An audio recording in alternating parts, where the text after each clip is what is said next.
Mr. Chairman, sir, I am very sorry I could not speak to you last Sunday. Many things were on my mind which I had thought of discussing with you. But even at that very time, the government was moving towards a larger decision which touches on all these other problems about which I had wanted to speak.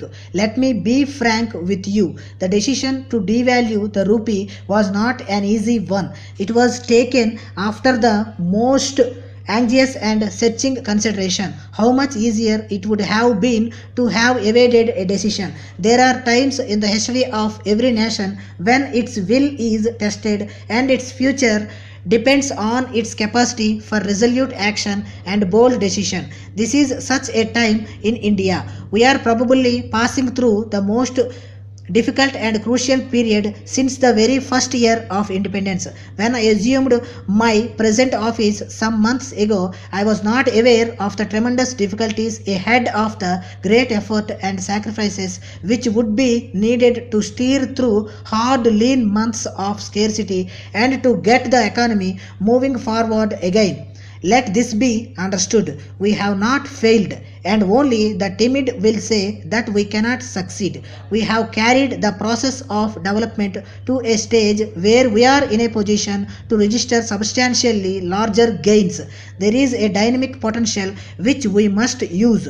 Devaluation, however, is not a magic cure. It does offer an immediate corrective to some of the distortions which had crept into the economy. The increasing disparity between Indian and international prices was one such element. The price line must, of course, be held if the gains of devaluation are not to be neutralized. There must also be a whole series of other supporting action along a broad front.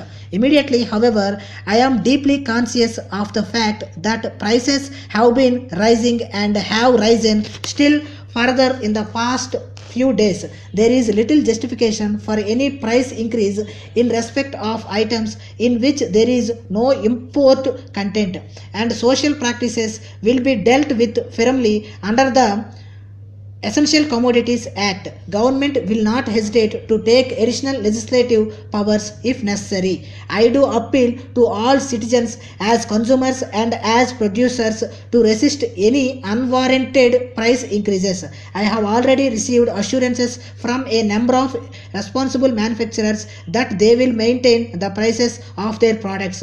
We are taking steps to ensure that everyone is able to procure essential supplies such as food, vegetable oil and kerosene at reasonable rates.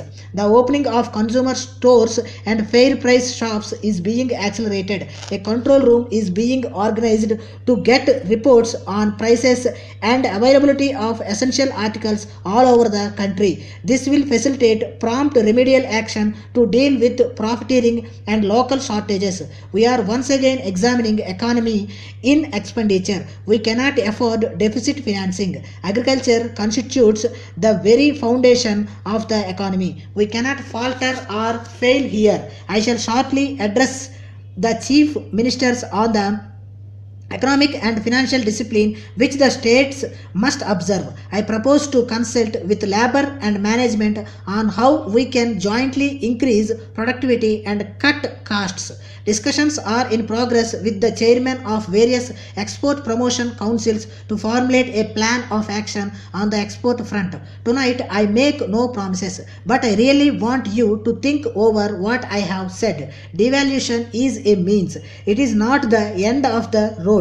We did not think then, nor do we think today, that it is a magic cure, that just by the act of devaluation all the ills in the country will be cured and the prices checked. The prices have not suddenly gone up last month. The prices have been going up during the last 2 or 3 years, and in spite of numerous measures and attempts to try and curb this rise, we have not been able to do so. So, devaluation is not going to achieve all this suddenly, but it is something which, if followed by the right action, can give us the opportunity of resuming the onward progress which had been held up due to circumstances beyond our control. One matter which has naturally aroused The concern of the House and of the government too is the increase in prices of essential commodities.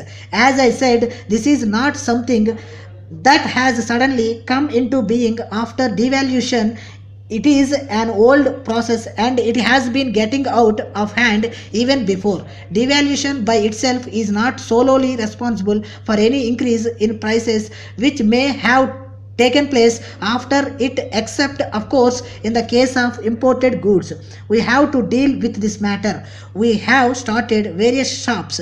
I fully realize that they are not adequate. Far greater measures will have to be taken, and such stores will have to be opened not only in the urban area but in the rural areas as well. We cannot, in this matter, neglect the rural areas which need more help. Hoarders and antisocial elements have been prosecuted not only in Delhi or Punjab, which have received a certain amount of publicity, but in some other states also, although this has not been publicized.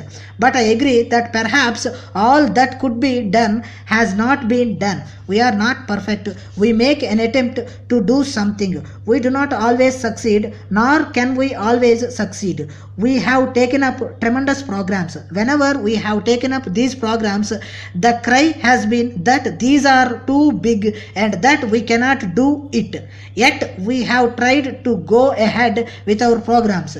You cannot accept cent% success, but in a large number of things we have succeeded. These are some of the difficulties which we face when we take up new programs. Everything we have done in India is new. Even democracy is new. Democracy has existed for a long time in many countries, but the manner in which we have brought it in India with adult franchise in such a vast country is something very new to the world, and it cannot be denied.